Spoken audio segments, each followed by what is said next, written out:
Hari ini ialah perkongsian berkenaan dengan formula kekayaan. Kalau anda nak jadi orang kaya, kena faham satu perkara penting ini. Mentor saya, Tuan Haji Muhammad Zulkifli Syafi'i berpesan, kaya itu berbeza dengan mewah. Orang kaya tak semestinya hidup mewah, dan orang yang nampak mewah belum tentu dia benar-benar kaya. Dulu saya pernah punya perspektif yang berbeza. Apabila saya nampak orang pakai kereta besar, rumah besar, terus saya anggap dia orang yang kaya. Tetapi perspektif itu berubah apabila saya mula belajar dan memahami ilmu kewangan yang sebenar. Kalau nak ukur kekayaan, jangan tengok luaran. Tengok tiga perkara ini: tabungan, harta dan juga hutang.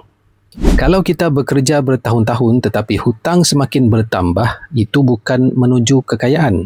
Itu menuju kemiskinan. Contoh yang mudah, apabila gaji naik, kita tukar kereta yang lebih besar. Hakikatnya, itu bukan naik taraf hidup. Itu sebenarnya menambahkan hutang. Orang yang betul-betul nak jadi kaya, mereka akan buat sebaliknya. Sebagai contoh, apabila pendapatan mereka naik, tabungan mereka bertambah. Harta mereka bertambah, manakala hutang pula berkurang. Itulah formula asas kekayaan.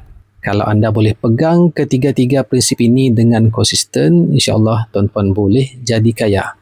Persoalannya hanyalah pada masa. Sekiranya tuan-puan merasakan perkongsian saya ini bermanfaat, kongsikan dan tag kawan-kawan. Semoga bermanfaat untuk semua.